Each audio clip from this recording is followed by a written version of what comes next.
22 मार्च 2024 ला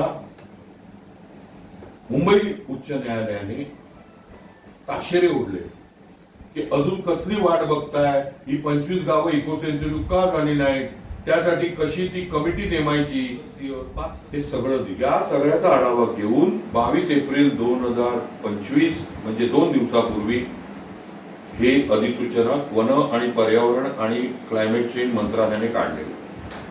आता जसं कानावर आलं की महाराष्ट्राचे उद्योग मंत्री हे म्हणतायत की मायनिंग साठी हा सगळा भाग फार पूरक आहे, ते इथे मायनिंग होणारच.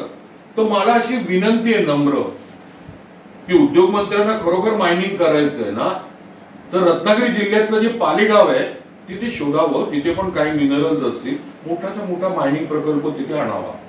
पण ज्या भागात जैवविविध निसर्ग आहे, जिथे आधीच आज सामान्य शेतकरी आणि बागायतदारांना वन्यजीवांच्या अटॅकने ते त्रस्त आहेत. 2 आठवड्यापूर्वी मोर्ले गावात लक्ष्मण गवस नावाचा शेतकरी बांधव याचा मृत्यू झालाय हत्तीच्या पायी चिरडून. हे उद्योग मंत्री सामंतांना दिसत नाही का की त्यांच्या तोंडावर 25 लाख रुपये फेकले, तसे कित्येक शेतकरी मृत्यू झाले म्हणून असंवेदनशील झाले काय सरकार? जो भाग जैवविविध आहे, निसर्गाने नटलेला आहे, तुमच्याच ते जे सरकार आहे केंद्रातलं वन आणि पर्यावरण मंत्रालय, ते भाजपचं सरकार आहे केंद्रातलं, पण त्याला बंधनकारक ठरलंय. काय ठरलंय बंधनकारक? ही 25 गावं इको सेन्सिटिव्ह जाहीर करा आणि ती जाहीर केल्यावर इथे हरित प्रकल्प आणा.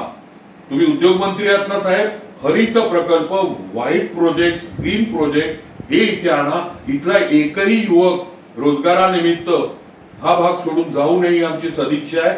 इथे विकास व्हावा, पण निसर्ग आमचा जो एकदम महत्वाचा निसर्ग आहे, अनमोल निसर्ग आहे, तो जपून इकडचा व्हावा. इथे जी वृक्षतोड बंदी होते ती पूर्णपणे बंद व्हावी. अन्यथा गेल्या 2 वर्षापूर्वी चिपळूण आणि महाडमध्ये जे झालं, पावसात ढगफुटी होती, तेच पुढच्या काळात बांद्यात होईल.